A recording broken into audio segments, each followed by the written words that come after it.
This program is brought to you by First National Bank of Botswana. FNB, how can we help you?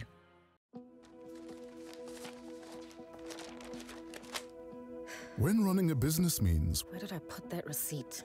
we can help you with instant accounting, free software that does your bookkeeping for you. When running a business means Wait, what do you mean the container hasn't arrived? we help protect your business from risk with Mohwebi Insurance.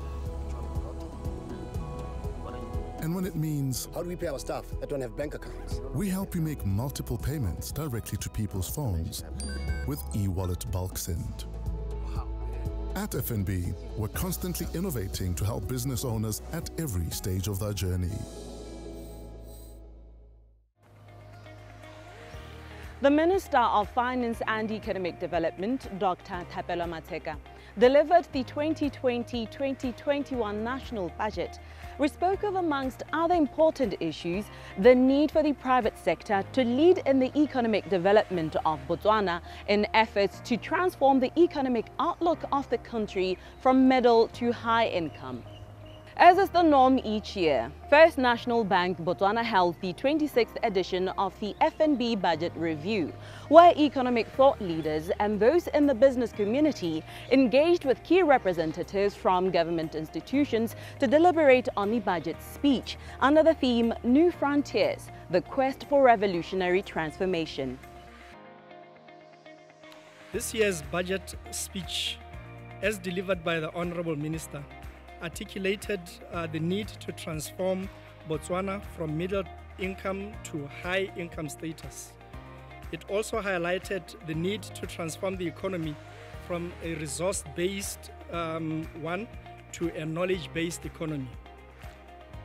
These national aspirations have therefore influenced our theme for this year's budget review theme, which is New Frontiers, the Quest for Revolutionary Transformation.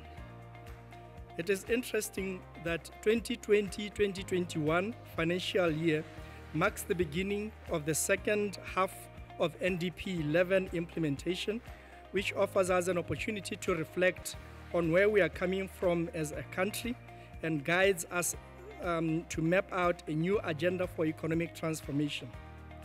We trust that the anticipated growth of non-mining sector will exponentially steer growth of our economy, which will see much improved creation of employment and growth of SMEs. We look forward to structural reforms, particularly on improving the ease of doing business in Botswana and directed efforts towards transformation of the economy from a resource-based to knowledge-based economy. But before the main event in the evening, there was the FNB Budget Review Workshop in the morning, hosted by Head of Business at FNB, Petrus Sabina. Perhaps the pertinent questions to ask are, what are the medium to long-term objectives of these workshops? And outside of attendance, what tools are used to measure the success of these workshops or lack thereof?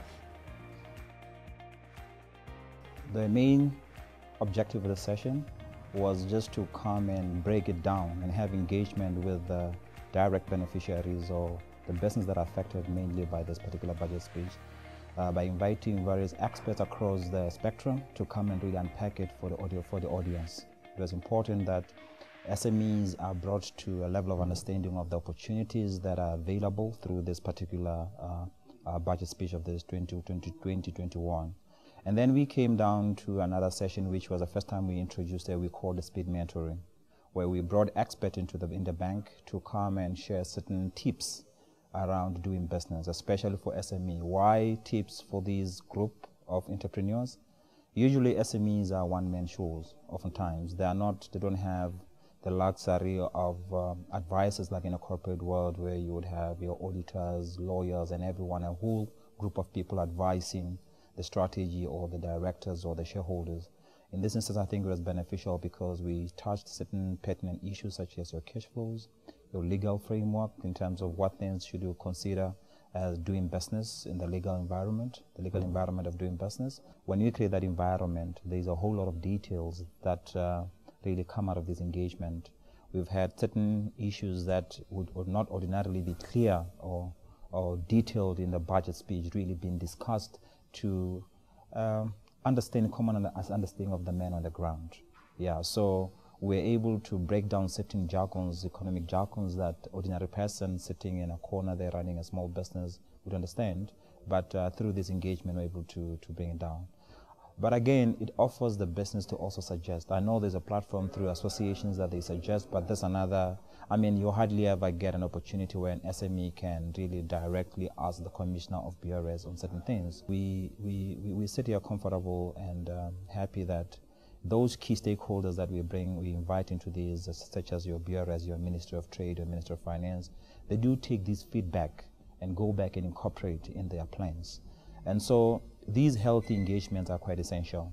They're actually an integral part of implementation.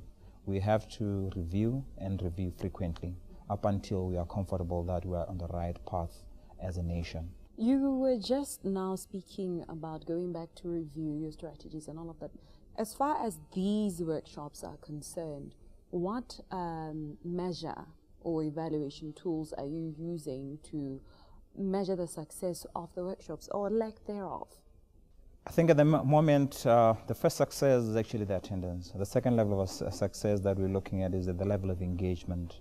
But again, we also year on year, we actually see the growth path of these businesses. There are some of the businesses that are far much better here in terms of performance and how they do business that came in last year and benefited from last year's conversation.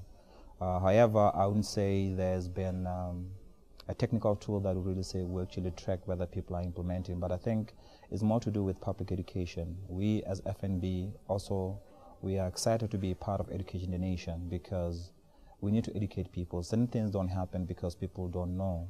I mean, when you look at, today we elaborated on the impact of tax laws on SMEs, and some of the things definitely you could actually tell by expression from the floor that either they were not aware of them or they were not doing them. But I think obviously because we also share the consequences, if you don't do this is what happens, I think then you're actually going to see a change in how people are doing it. Yeah, so through this public education, we can hope that over time, we expect a complete mindset shift, how people do it. We expect to have more efficient and effective tax system and processes. So yes, we're engaging, and it's good to really say as FNB, we can't come back and sit and hope that things work on themselves. We are here as part of the whole universe. The entrepreneurs are an integral part of this universe, and the regulators are part of this universe. It's always a great moment for all the three to come back, discuss under a relaxed moment. We give each other feedback and we feed off each other. So I think it's a great success if you ask me. Year on year is actually growing. This year, I forgot to mention, I think we had an exciting opportunity where we call some of our young entrepreneurs. We put them on the stage on a panel discussion. I think it was quite an exciting because we heard how they started, how they've actually grown. And I can put my head on the block because I challenged them to really say, guys, all SMEs in this particular hall today are actually the change we're looking for to make 2036 vision realistic. The next list of multi-million corporates are sitting in it here, but it's just for us to go back and start executing. It's just for us to go back and start doing it and stop procrastinating and be very perfect in terms of execution. So execution was actually emphasized a lot throughout the presentations today.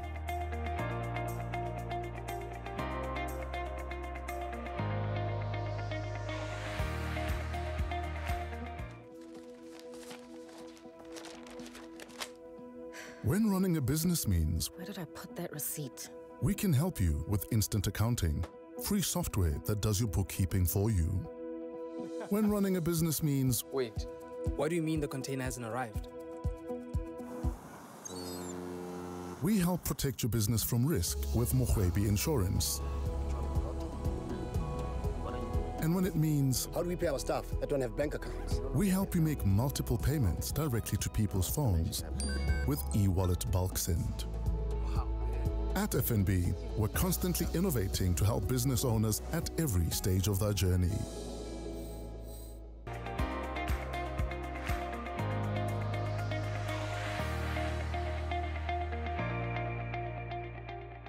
We now go back to the main event, where industry experts dissected the different elements entailed in this year's national budget, with the primary goal of identifying the opportunities brought by the new budget. First panelist on the first issues seat was economist global markets at Rand Merchant Bank, Daniel Gavishe, who shared a case study on the country Rwanda as a flagship for consistent economic development that is also highly progressive. Let us talk about the Fnbb budget review and your presentation. Perhaps you could just give us a brief summary of what it is that you're talking about. So critical to the discussion we're having today was the story about Rwanda. And I think what I wanted a lot of people to hear was that some of our bigger complex issues in society, as we try and move towards transformation, as we drive our development plan. And so we have a case study of a country that over several years, again, I think that was the other key thing I was trying to say, it takes several years for you to actually transform, but it can take a few nudges from a strong government perspective and from strong governance pillars to allow everyone to be unified towards that same vision. And that being very entrenched, not only in Rwanda, but you're also starting to see that in the rest of the region, is what is allowing some of these countries to grow at some of the rates that they are. So Rwanda is growing by over 8%, years expected to do about 10% during the course of this year. We've seen that trickle into countries like Kenya, which is also growing by about 5 to 6%.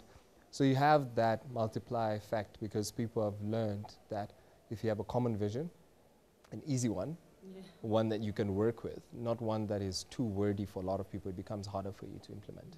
Let us just bring it here, looking at our own national budget.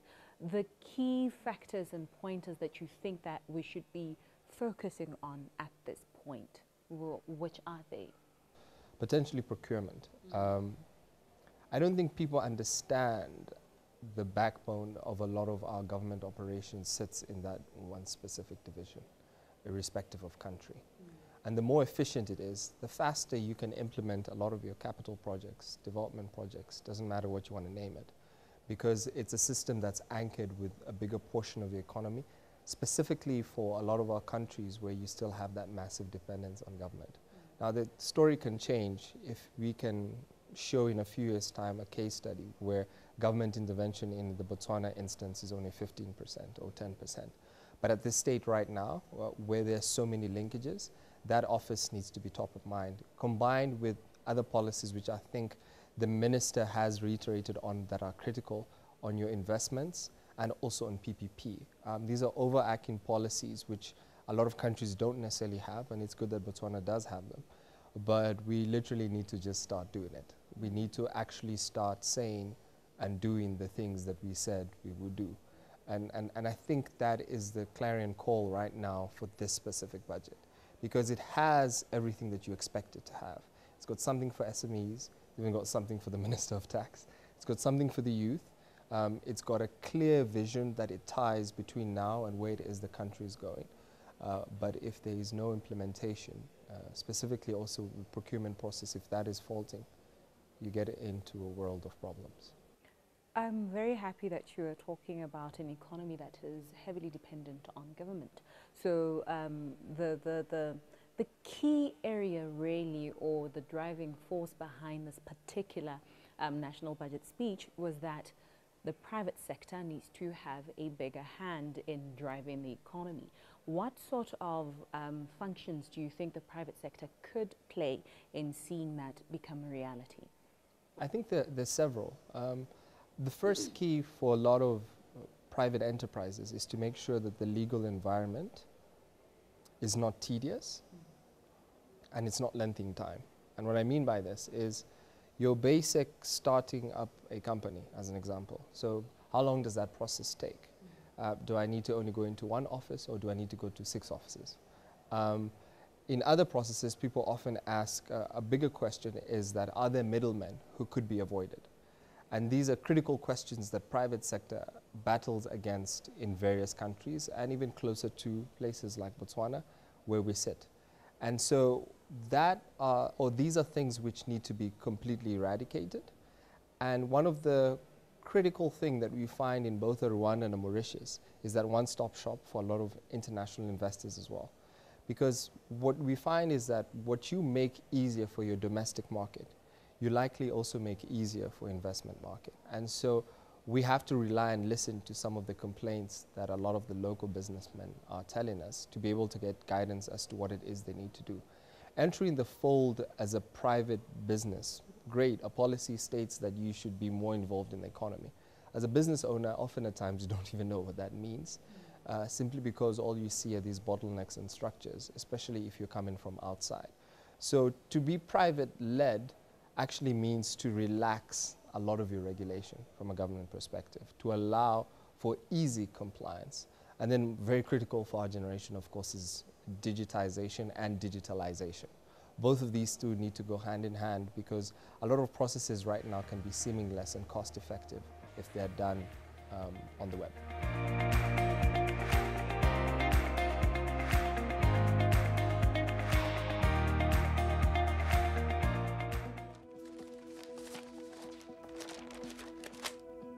When running a business means Where did I put that receipt? we can help you with instant accounting, free software that does your bookkeeping for you. When running a business means Wait, what do you mean the container hasn't arrived? we help protect your business from risk with Mohwebi Insurance. And when it means How do we pay our staff that don't have bank accounts? we help you make multiple payments directly to people's phones with e-wallet bulk send. At FNB, we're constantly innovating to help business owners at every stage of their journey.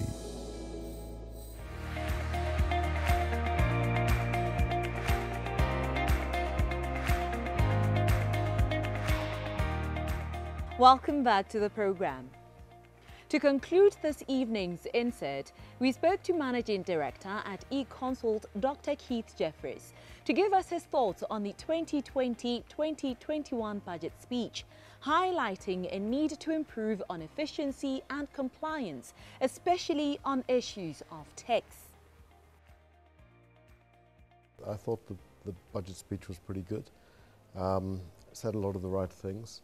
The presentation I gave tonight was really on one particular aspect of the budget, which is the what we would call technically the need for fiscal consolidation. And what that means is that we're in a situation in Botswana where in the past we've had very high levels of government revenues, mostly from diamonds, and very high levels of spending associated with those revenues. But over time, the revenue from diamonds is gradually declining, and that affects how much money government has to spend. And we've already seen that declining, and it's going to continue declining in future. So how do we adjust to that situation, which is a long-term structural change in the economy?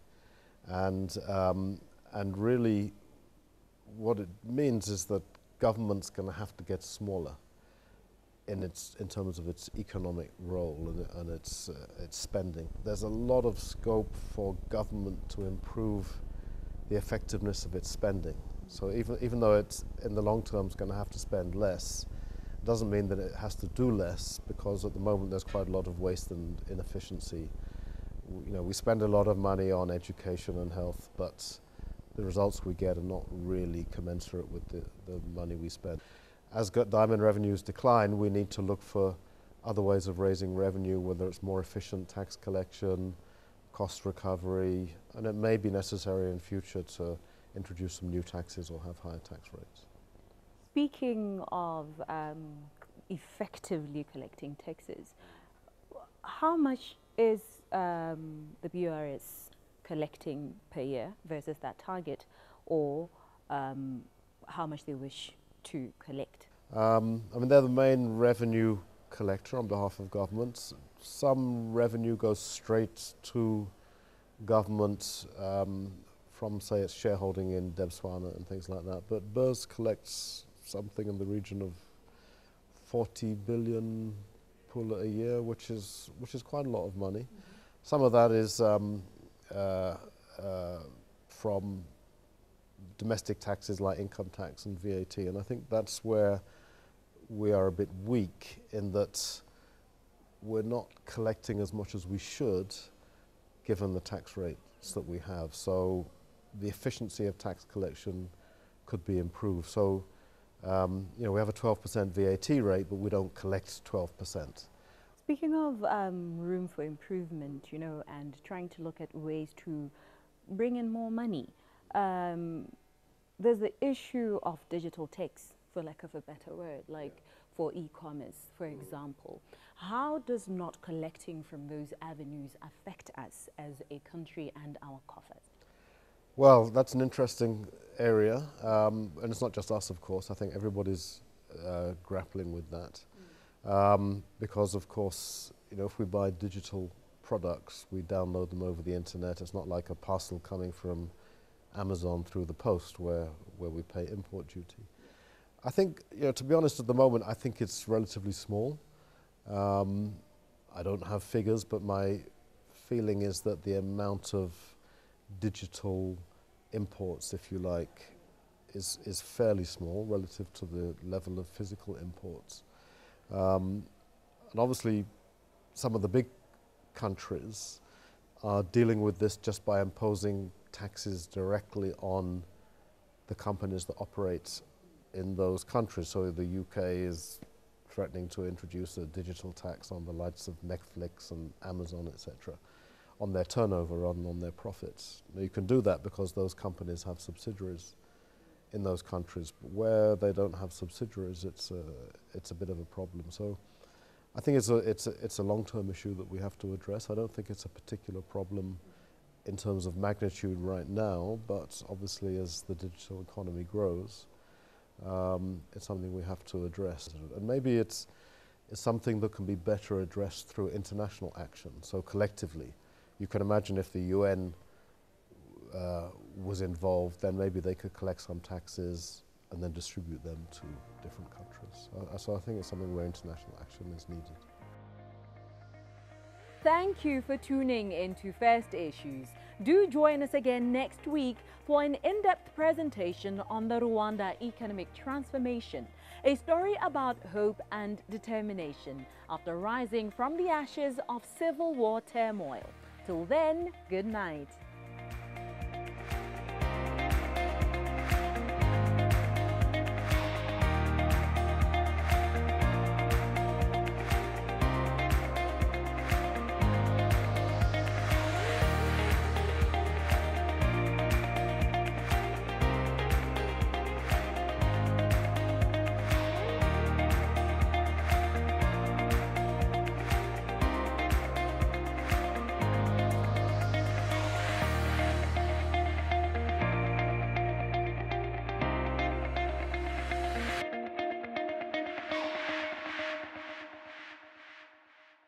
This program was brought to you by First National Bank of Botswana.